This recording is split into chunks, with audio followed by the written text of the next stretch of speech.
Hi everyone, welcome to chemistry tips. നമ്മുടെ microbiology ബേസിക്സിൻ്റെ video ആണ് ഇവിടെ ചെയ്യുന്നത്. ബാക്ടീരിയനെ കുറിച്ചാണ് ഇന്ന് നമ്മൾ ഡിസ്കസ് ചെയ്യുന്നത്. അപ്പോൾ നിങ്ങൾക്കറിയാലോ, നമ്മുടെ സാനിറ്ററി കെമിസ്റ്റ്, അതുപോലെ മൈക്രോബയോളജിസ്റ്റ്, പിന്നെ ഫുഡ് സേഫ്റ്റി ഓഫീസർ തുടങ്ങിയ എക്സാമിനൊക്കെ വളരെ ഇമ്പോർട്ടൻ്റ് ആണ് മൈക്രോബയോളജി എന്ന് പറയുന്ന പോർഷൻ കേട്ടോ. അപ്പോൾ അതുമായി റിലേറ്റ് ചെയ്ത കുറച്ച് കാര്യങ്ങളാണ് നമ്മളിവിടെ ഡിസ്കസ് ചെയ്യുന്നത്. മാത്രമല്ല, നമ്മുടെ ഈ ഒരു ക്വസ്റ്റ്യൻ്റെ പ്രത്യേകത അറിയാലോ, ഇത് നമ്മുടെ മൂന്നാമത്തെ ക്വസ്റ്റ്യനാണ് ഇടുന്നത്. അപ്പോൾ ഈ വീഡിയോ അപ്ലോഡ് ചെയ്തിട്ട് ഇതിൽ വരുന്ന ആ ക്വസ്റ്റ്യൻ്റെ ആൻസർ നിങ്ങൾ 24 മണിക്കൂറിനുള്ളിൽ ശരി ഉത്തരം കമൻറ്റ് ചെയ്തവരിൽ നിന്നും ലക്കി ഡ്രോ വഴി 2 പേർക്ക് മൈക്രോബയോളജിസ്റ്റ് എക്സാം കഴിഞ്ഞതിന് ശേഷം വളരെ അട്രാക്റ്റീവ് ആയിട്ടുള്ളൊരു പ്രൈസ് കൊറിയറായിട്ട് അയക്കുന്നതാണ്. ഓക്കെ, അപ്പോൾ വീഡിയോ കണ്ട ഉടൻ തന്നെ ആൻസർ ചെയ്യാനായിട്ട് എല്ലാവരും ശ്രമിച്ചോളൂ. ആദ്യം നമ്മൾ പറയുന്നത് ഈ ബാക്ടീരിയനെ കുറിച്ചാണ്. ബാക്ടീരിയയുടെ പ്രത്യേകത എന്താണ്? അത് പ്രോകാരിയോട്സ് എന്ന വിഭാഗത്തിൽ വരുന്നതാണ്. യൂകാരിയോട്സും പ്രോകാരിയോട്സും ഒക്കെ നമ്മൾ പഠിച്ചിട്ടുണ്ട് അല്ലേ. അപ്പോൾ പ്രോകാരിയോട്സിൽ വരുന്നതാണ് നമ്മുടെ ഈ ആർക്കിയ, അതുപോലെ ബാക്ടീരിയ, അതൊക്കെ. അപ്പം യൂകാരിയോട്സിൽ ഏതൊക്കെയായിരിക്കും വരിക എന്ന് പറയാൻ പറ്റുമോ? അതായത് ഫംഗൈ, ആൽഗെ, പ്രോട്ടോസോവ, ഇതൊക്കെ യൂകാരിയോട്സിലും ബാക്ടീരിയ, ആർക്കിയം വരുന്നത് പ്രോകാരിയോട്സിലുമാണ്. നിങ്ങൾക്ക് അതിനെക്കുറിച്ച് കൂടുതലായിട്ട് അറിയണമെന്നുണ്ടെങ്കിൽ കമൻറ്റ് ചെയ്താൽ മതി. നെക്സ്റ്റ് ടൈം നമുക്ക് അതിൻ്റെ ഒരു വീഡിയോ ചെയ്യാം. ഇമ്പോർട്ടൻ്റ് ആണ്.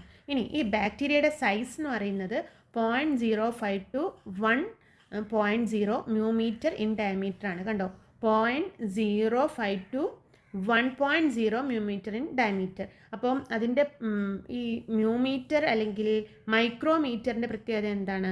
1 മൈക്രോമീറ്റർ എന്ന് പറയുന്നത് എത്രയാണെന്നൊക്കെ ചിലപ്പോൾ ചോദിക്കാറുണ്ട് കേട്ടോ. അപ്പോൾ അതും നിങ്ങൾക്ക് അറിഞ്ഞിരിക്കണം. 1 മൈക്രോമീറ്റർ എന്ന് പറയുന്നത് 10⁻⁻6 ആണ്. 10⁻⁻6 മീറ്റർ ആണ് ഒരു മൈക്രോമീറ്റർ അല്ലെങ്കിൽ മ്യൂമീറ്റർ എന്ന് പറയുന്നത്. 1 നാനോമീറ്റർ എന്ന് പറഞ്ഞാൽ 10⁻⁹ ആണ് അല്ലേ, 9 മീറ്റർ. അതേപോലെ 1 മൈക്രോമീറ്റർ അല്ലെങ്കിൽ 1 മ്യൂമീറ്റർ എന്ന് പറഞ്ഞാൽ 10⁻⁻6 മീറ്റർ ആണ്. അതൊന്ന് ഓർത്ത് വെച്ചോളൂ കേട്ടോ. അപ്പോൾ ബാക്ടീരിയ പ്രോകാരിയോട്സിലാണ് വരുന്നത്. Size 0.5 to 1.0 micrometre. ഇനി ഇതിനെക്കുറിച്ച് പറയാനുള്ളത് ഷേപ്പാണ്. വളരെ ഇമ്പോർട്ടൻ്റ് ആയിട്ടുള്ളൊരു കാര്യമാണ്, എപ്പോഴും ചോദിക്കുന്ന ഒരു കാര്യമാണ് ഷേപ്പ്. അപ്പോൾ ഇവിടെ ഫസ്റ്റ് വൺ എന്ന് പറയുന്നത് കോക്കൈ ആണ്. കോക്കൈ എന്ന് പറഞ്ഞാൽ സ്പെറിക്കൽ ഷേപ്പാണ്. അപ്പോൾ പേര് കേട്ടാൽ ഒരു സർക്കിളുമായിട്ട് റിലേറ്റ് ചെയ്ത് ഓർത്താൽ മതി. കോക്കൈ എന്ന് പറയുമ്പോൾ സർക്കിളിലെ സിയുമായി കണക്ട് ചെയ്യുക. സ്പെറിക്കൽ ഷേപ്പാണ് കോക്കയ്ക്ക് വരുന്നത്. ബാസിലെ എന്ന് പറയുന്നത് സ്ട്രെയിറ്റ് റോഡാണ്. റോഡിൽ നിറയെ ബാസിലയാണ്. അങ്ങനെ ഒന്ന് ഓർത്ത് വെച്ചാൽ മതി. റോഡിൽ നിറയെ ബാസിലയാണ്. അപ്പോൾ ബാസിലയുടെ ഷേപ്പ് എന്താണ്? Straight rods. സ്പിരില്ലം എന്ന് പറയുന്നത് പേര് കേട്ടാലേ അറിയാം, സ്പൈറൽ ഷേപ്പ്ഡാണ്. കൂടുതലായി പഠിക്കേണ്ട കാര്യമില്ല. സ്പൈറൽ ഷേപ്പിലാണ് സ്പിരില്ലം വരുന്നത്. കഴിഞ്ഞിട്ടില്ല, 2 എണ്ണം കൂടിയുണ്ട്. ഏതൊക്കെയാണ്? നെക്സ്റ്റ് വൺ ആണ് നമ്മുടെ വിബ്രിയോസ് എന്ന് പറയുന്നത്. വിബ്രിയോസിൻ്റെ ഷേപ്പ് എന്ന് പറഞ്ഞാൽ കോമ ഷേപ്പ്ഡാണ്. വിബ്രിയോ കോമ എന്ന് ഓർത്താൽ മതി. വിബ്രിയോ കോമ ഷേപ്പ്ഡാണ്. പിന്നെ പ്ലിയോമോർഫിക് എന്ന് പറയുന്ന ഒരു വിഭാഗം കൂടിയുണ്ട്.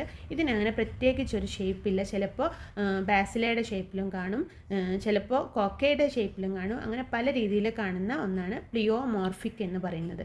ഈ 5 രീതിയിലാണ് സാധാരണ നമ്മൾ ബാക്ടീരിയനെ പറയുന്നത്. ഷേപ്പും ഓർത്ത് വയ്ക്കുക, പലപ്പോഴും ചോദിച്ചിട്ടുള്ളതാണ് ഷേപ്പ്. ഇനി ഞാനൊരു ക്വസ്റ്റ്യൻ ചോദിക്കാൻ നിങ്ങൾക്ക് ഓർത്തെടുക്കാൻ പറ്റുന്നുണ്ടോ? അതായത് ബാസിലയുടെ ഷേപ്പ് എന്താണ്? നമ്മൾ പറഞ്ഞു റോഡിലൊക്കെ ബാസിലയാണെന്നല്ലേ. ഓക്കെ, അപ്പോൾ നമ്മുടെ ക്വസ്റ്റ്യനിലോട്ടെത്തി. എന്താണ് question? Bacteria that is visible without A microscope. 4 options തന്നിട്ടുണ്ട് കേട്ടോ. ഈ ഓപ്ഷന് കറക്റ്റായിട്ടുള്ളത് ഏതാണോ അത് നിങ്ങൾ 24 മണിക്കൂറിനുള്ളിൽ കമൻറ്റ് ചെയ്യുക. ഓക്കെ, അപ്പോൾ ഇന്നത്തെ വീഡിയോ ഇവിടെ അവസാനിക്കുന്നു. നിങ്ങൾക്ക് യൂസ്ഫുൾ ആയെന്ന് കരുതുന്നു. അപ്പോൾ എല്ലാവരും കമൻറ്റ് ചെയ്തോളൂ, മറക്കണ്ട. Okay, thank you.